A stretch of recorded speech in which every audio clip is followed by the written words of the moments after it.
Boa noite. Ao escrever a apresentação do convidado de hoje, lembrei de quando o FMI era um palavrão no Brasil. Emissários brasileiros que iam em segredo a Washington pedir dinheiro emprestado avisavam aos interlocutores na saída que iriam falar mal do FMI para manter as aparências. Com Olavo de Carvalho, dá-se praticamente o mesmo. Muitos que o elogiam quando procuram não assumem sequer que o conhecem depois. Muitos jornais que o têm hoje como pauta, por ter indicado 2 ministros ao presidente eleito Jair Bolsonaro, são os que o demitiram depois que o contrataram como colunista. E por quê? Sim, ele era um provocador, um polemista que insistia na existência de um foro de São Paulo que ambicionava dominar a América Latina. Havia também outro motivo. Redações e universidades pareciam impregnadas de uma única corrente de pensamento. Quando o conheci, nos anos 60, Olavo era comunista, membro do Partidão. Hoje seria o pai da nova direita brasileira. Ele foi astrólogo, agora filósofo. Foi muçulmano místico nos anos 80, depois católico. Está com 2 de seus livros entre os mais vendidos há várias semanas. São O Imbecil Coletivo e O Mínimo que Você Precisa Saber para Não Ser um Idiota. Quero esclarecer, antes de passar a palavra ao Olavo, que acordamos conversar sobre política externa. Mas esse acordo foi anterior às entrevistas sobre política nacional que ele concedeu ao Globo e ao Estadão. Acredito ser muito importante confrontar as ideias de Olavo de Carvalho, mas lamento que, em geral, a tendência, infelizmente, é a de desqualificá-lo. Então, Olavo, a você é atribuída a revelação de que só aceitaria um cargo no governo Bolsonaro, o de embaixador do Brasil em Washington. É mesmo, é verdade? O que aconteceu foi o seguinte, o Bolsonaro, em discursos, ele 2 vezes disse que ia me oferecer o Ministério da Educação ou da Cultura. Eu informei que não aceitaria nenhum. Certo? Então, eu tomei 2 decisões. Falei, bom, então, para não dizer que a minha má vontade é total, eu aceitaria, em hipótese, né, a de embaixador nos Estados Unidos. Por um motivo muito simples. A coisa que o Brasil mais precisa é dinheiro. E onde está o dinheiro? Está aqui. Eu falei, bom, então eu posso fazer alguma coisa útil para o Brasil. Eu vou lá e pego os 267 bilhões de dólares que o Trump disse que tem para investir no Brasil. Mas não quer dizer que eu queira ser embaixador, nunca quis, não quero mesmo, acho um horror essa perspectiva. Seria um sacrifício. Espero que, se fosse, espero que fosse temporário. E também aproveitei para indicar 2 ministros, já que eu não aceito nenhum cargo, deixa eu indicar alguém para eles. Olavo, você recomendou que o Brasil seja duro com a China. Mas claro, tem que negociar. Né? Você vê, aquele cretino do Mino Carta disse, olha, no ano passado nós tivemos um superávit de 20 bilhões, né, no comércio com a China. Eu falei, bom, mas nós tivemos superávit porque nós concedemos e dar 1 trilhão para os amiguinhos da China, Cuba, Angola, Venezuela, etc, etc. Então esse superávit é um déficit, na verdade. Né? Assim não vale, pois não é negociação que presta. Mas, Olavo, quando o Bolsonaro reclamou que a China queria comprar o Brasil e não no Brasil, a resposta chinesa foi dura também. Disse, você está mexendo com alguma coisa muito perigosa. Aí o Brasil deu a entender que estava recuando, não falou mais disso. Como aconteceu também com a mudança de embaixada de Jerusalém para Tel Aviv. Mas eu queria ficar com a China, porque a gente não é uma superpotência. E a gente tem muitos negócios com a China. Se a gente tiver um comportamento duro com a China, a gente vai depender totalmente dos Estados Unidos. Bom, muito bem. O que você acha melhor? Se nós estamos numa posição de dependência, é melhor depender dos Estados Unidos ou depender da China? Veja, a China é um país que tem uma prosperidade enorme em 5 cidades, o resto é uma miséria sem fim. Quer dizer, um país que não sustenta nem a si mesmo. Tudo que ele tem, ele gasta em armas. Ele está como o maior exército de terra do mundo. E, em segundo lugar, é obviamente um país imperialista que vai ver a situação do Tibete, ver se você prefere ser, sei lá, um vizinho dos Estados Unidos ou ser um vizinho da China. Então, essa ameaça da China, a ameaça é a seguinte: se eles vão retirar os negócios dele, claro, nós vamos ter um prejuízo temporário que depois será compensado pelo dinheiro americano. Mas não me parece que a ameaça dele seja desse tipo. Essa ameaça me parece francamente belicosa. Basta para mostrar quem é o sujeito com quem nós estamos lidando. Na verdade, o Brasil foi o país que deu à China o título de economia de mercado, né? Não, é um absurdo, porque o que é, tecnicamente falando, cientificamente falando, a economia chinesa? É a economia que você tem um Estado controlador aliado a grandes grupos econômicos. E juntos eles controlam tudo. Isso chama-se economia fascista. O pessoal não estudou fascismo, não sabe que essa é a fórmula do fascismo.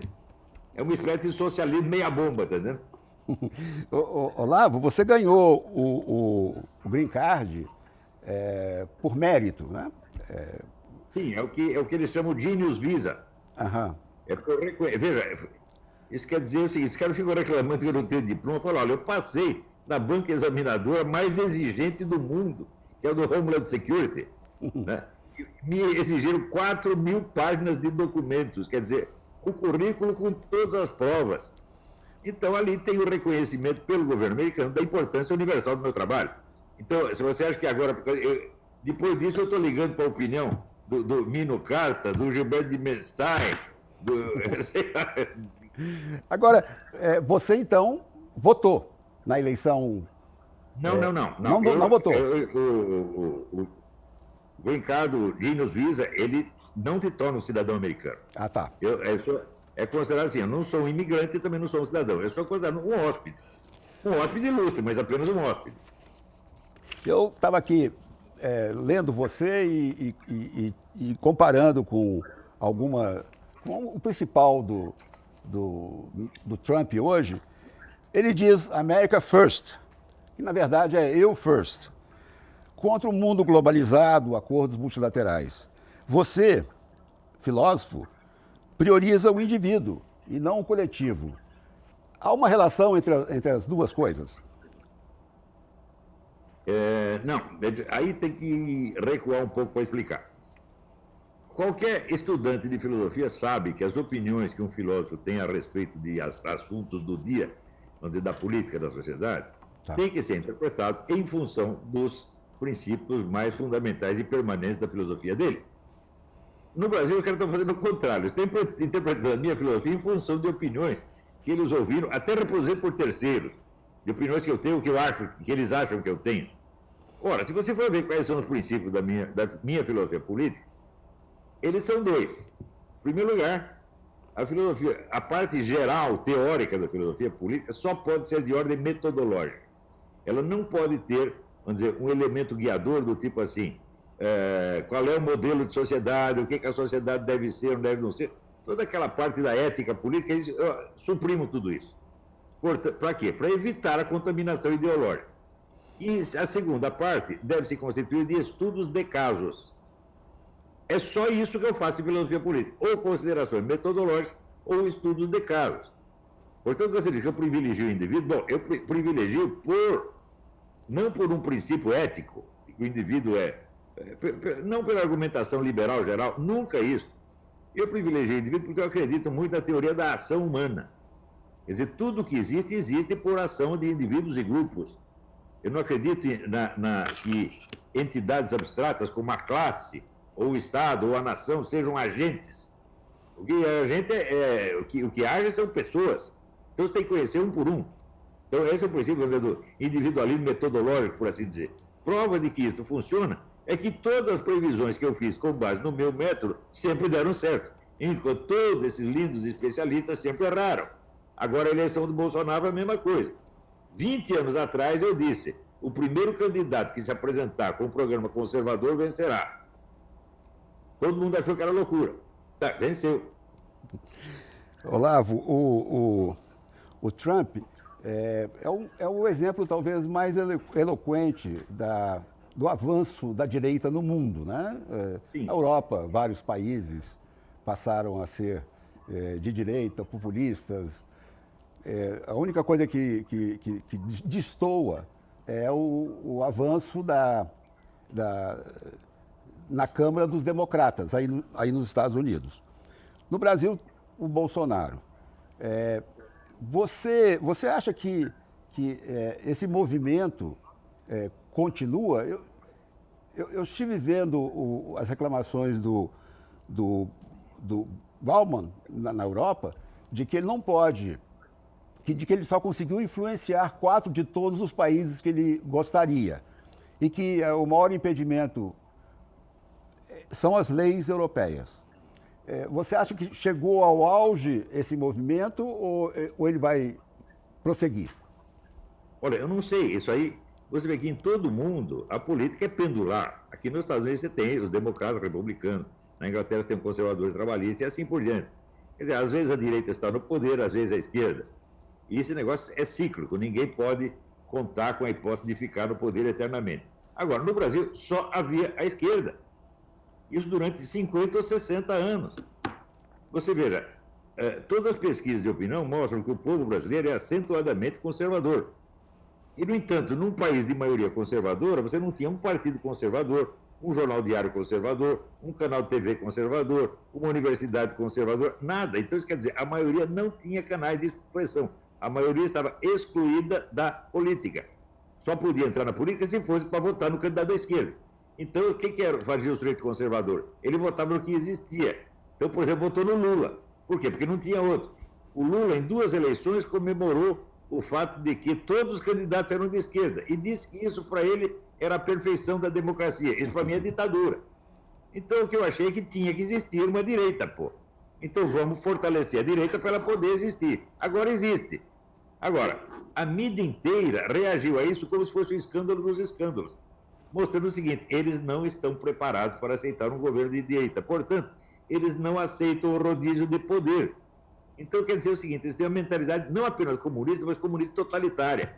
Não que sejam membros do partido, mas foram afetados por aquilo que o Antônio Gramsci chamava de revolução cultural, que deveria fazer com que, nas palavras dele, todos se tornassem socialistas sem saber. E isso funcionou na mídia inteira, todo mundo entrou nessa conversa. E acha muito natural ser governado eternamente pela esquerda. Só que não é natural. Você mesmo está dizendo. Você tem uma onda direitista, depois você tem uma onda esquerdista. Olha, tem sido assim desde o começo do século XIX. E isto é a democracia moderna, meu Deus do céu. Olavo, a gente vai fazer um pequeno intervalo agora e já voltaremos. Para que a gente não perca o fio da meada, eu gostaria de continuar aí perguntando. O Obama, o Trump, está desconstruindo o Obama. Tudo que ele fez está sendo desfeito, né? O Bolsonaro, ao invés de desconstruir alguma coisa, ele vai ter que criar essa infraestrutura conservadora que não existe. Já já a gente volta com isso.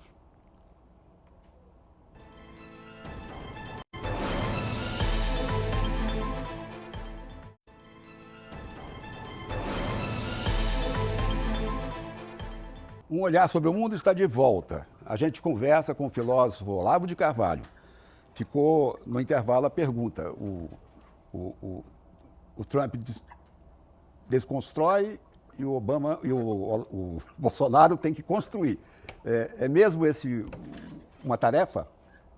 Eu acho que você definiu a coisa exatamente, porque não há nenhuma estrutura de política conservadora no país. Ainda nem sequer o partido dele você pode dizer que é um partido conservador. Então não tem nada. A direita não tem nada. Então é começar do zero, realmente. Inclusive, criar uma linguagem. Eu acho que, em grande parte, eu criei uma linguagem para o pessoal da direita poder falar, poder sair do que se chama espiral do silêncio. Porque antes, até quem era direita tinha que usar o vocabulário da esquerda. E isso não pode funcionar. Então, se você usa a linguagem do inimigo, você já cedeu tudo para ele. Você assumiria um papel... Você assumiria um papel nessa recriação do conservadorismo no Brasil? Não, só o papel que eu já desempenhei. O que mais querem que eu faça? eu criei, vamos dizer, o germe de uma cultura conservadora. O que mais vocês querem? Eu posso, se o Bolsonaro pedir, eu posso dar um palpite ou outro aqui ou ali, mas eu não quero ter um papel permanente no governo, nem no governo, nem em partido nenhum, Deus me livre. Olavo, desde que você saiu do Brasil, você não mais visitou. Você não veio aqui. Você virá para a posse do Bolsonaro? Não irei. Quando eu tenho por norma, quando eu saio de um lugar, não volto mais. Agora, eu queria ver com você uma situação que acontece nos Estados Unidos e que seria ótimo se não acontecesse no Brasil. Há o problema do Trump com a imprensa. A imprensa é considerada por ele o inimigo do povo americano. A fonte das fake news. E a imprensa, por outro lado, já contou, o Washington Post, principalmente, contou que ele, desde que assumiu a Casa Branca, já contou 5 mil mentiras. E até tem uma tabela que diz quantas por dia. Ele não vai nas reuniões nas festas da imprensa anuais em que o Obama ia, né? No National Press Club de Washington. E ele ontem, ele falou que está querendo construir uma televisão pública que seria a televisão que ele usaria para passar a sua mensagem. Outra coisa que ele faz é tirar da imprensa o papel de intermediário. Ele tuita as novidades e a imprensa, então, vai atrás. O Bolsonaro, ele dispensou também a mediação da imprensa. Ele tuita os nomes dos novos ministros. E deu a entender já que, pelo menos em uma vez, que um jornal ou vários jornais repetiam fake news. Essa relação da imprensa com o Trump, que pode acontecer aqui também, não é algo que deveria tomar um outro rumo? Não tem uma solução para isso? A situação é completamente diferente. Por quê? Em primeiro lugar, nos Estados Unidos o panorama é dividido. Você tem mídia impressa e televisão é esquerdista, e o rádio é direitista. Então você tem uma certa competição. Quer dizer, o Trump ele pode não ter apoio na mídia impressa e na televisão, mas ele tem no rádio. Né? Você pega um cara como o Rush Limbaugh, ele tem 30 milhões de ouvintes por dia. Isso aí nenhum jornal tem. Tá certo? Você soma Rush Limbaugh, Michael Savage, o Sean Hannity. Opa, isso aí é uma mídia conservadora enormemente poderosa. No Brasil não existe isso. No Brasil a mídia é 100% esquerdista e intolerante. Não deixa entrar nada de direito. Então, aqui no Brasil tem que abrir caminho a cotovelada, tá entendendo? E tem que desmascarar essa homogeneidade, que eu já chamei de imbecil coletivo, quer dizer, que é a paródia do intelectual coletivo do Antônio Gramsci. Né? Intelectual coletivo é o partido decide e todo mundo repete a linha justa. Isso está acontecendo no Brasil há 50 anos. Isso nunca aconteceu nos Estados Unidos. Então a disputa entre o Trump e a mídia é um problema. O problema é dele. Eu vejo uma diferença muito grande. Ele não participa das reuniões com a mídia, o Obama participava. Agora, o Obama não participava das reuniões ministeriais, nem em situação de guerra. Ele ia jogar golfe com os amiguinhos dele. Ele saía com aqueles amiguinhos de 18, 20 anos, tudo garotão, bonitão, não se sabe o que eles faziam lá, ele ficava se divertindo enquanto os outros tinham que decidir. Então, essa é a diferença. O Trump governa, o Obama não. O Obama só aparecia. Né? Era ótimo de relações públicas e, aliás, a mídia inteira americana tomou partido do Obama desde o primeiro dia. O Obama é incrível. A política americana tem sutilezas que o pessoal brasileiro não imagina. Por exemplo, quando você lembra, na eleição de 2008, houve uma repórter chamada Debbie Schlussel, e ela publicou os documentos do Obama mostrando que eram falsos. Imediatamente, a turma do Partido Democrata, através de um advogado chamado Philip Berg, que é advogado e amigo da Hillary, soltou a fake news de que Obama tinha nascido no Quênia. Pronto, isso melou toda a discussão. Tá entendendo? Durante anos ficaram discutindo se nasceu no Quênia ou não nasceu no Quênia e esqueceram o problema dos documentos. Quando veio aquele xerife João Arpaio e o Mark Zuller, investigador, consultaram firmas técnicas nos Estados Unidos e na Europa, todos comprovaram que os documentos eram falsos mesmo, mas aí o pessoal já tinha esquecido o negócio dos documentos, só discutia o raio da história idiota do Quênia. Entendeu? E daí, no Brasil, todo mundo pensa, não, a direita acusou o Obama de ter nascido no Quênia. Não, isso foi fake news colocado pelo filho Perry, meu Deus do céu. Claro que na direita temos idiotas que acreditaram e defenderam esse. Veja, é impossível saber se o negro nasceu no Quênia, nasceu no Raico Park. O que é certo é o seguinte, o documento era falso. E isso merecia um processo, por o que se chama no Brasil falsidade ideológica, ou fraude, sei lá. Né? Mas, porém, os caras ficaram anos discutindo o Quênia, meu Deus do céu. Quer dizer, foi uma coisa absolutamente alucinatória. Mas quando o Trump chegou ao poder, ele esqueceu do birthright do Obama. Ele não falou mais da certidão de nascimento. Pois é, isto é que, veja, eu achei o seguinte, o Trump, ao assumir o poder, se eu fosse ele, eu, a primeira coisa, ia tratar de quebrar as pernas dos inimigos para depois resolver os problemas nacionais. Não é isso? Ele fez o contrário, ele resolveu vários problemas nacionais e contra os inimigos ele não fez absolutamente nada. Então ele está se expondo a levar pancada sem precisar. Né? Então talvez ele tenha algum rabo preso que o impeça de cumprir as ameaças que ele fez. Nós nunca... Vamos saber, sabe quando, Rabino? Daqui 40 anos nós vamos saber o que aconteceu. Olá, você acha que o Trump corre algum perigo com essa discussão com o Miller, com o Russiagate, com o imposto de renda que ele não apresenta? Há várias reclamações acumulando contra ele. E tem essa mania dele de responder, às vezes com afirmações que são tão generalizadas que soam mentirosas. Ele não pode ser, não se pode iniciar na Câmara Democrata um processo que perturbe a administração dele? Olha, é possível, mas eu não acredito que chegue ao impeachment. Pode chegar, mas não é um provável. Não estudei o caso em particular. Agora, nos Estados Unidos é normal, quando você elege um presidente, na eleição seguinte o partido da oposição ganhar pelo menos parte do parlamento. Isso sempre acontece, quase sempre aconteceu. Isso não prejudica a presidência. Agora, o problema do Trump é o seguinte, ele tem uma linguagem muito boa para falar com o povo, mas ele não pode falar com a mídia nessa mesma linguagem. E ele não se tocou ainda. Uhum. Agora... Ele tem aquele negócio assim, espontâneo do showman, então isso impressiona muito o povo e pega bem. Mas o pessoal da mídia é malicioso. Tudo que eles disserem, eles vão entender em sentido literal. E vão transformar, às vezes, uma piada numa mentira. Ué, eles fazem isso até comigo aqui, por que não vão fazer com o Trump? Agora, ele está levando... O que os caras fazem comigo, uma vez eu escrevi o seguinte, que a filosofia de Isaac Newton, quando criou o mecanicismo logo extrapolou da física e virou a filosofia. E o mecanicismo emburreceu a Europa inteira. Sabe o que os caras escreveram? Que eu tinha dito que Newton era burro.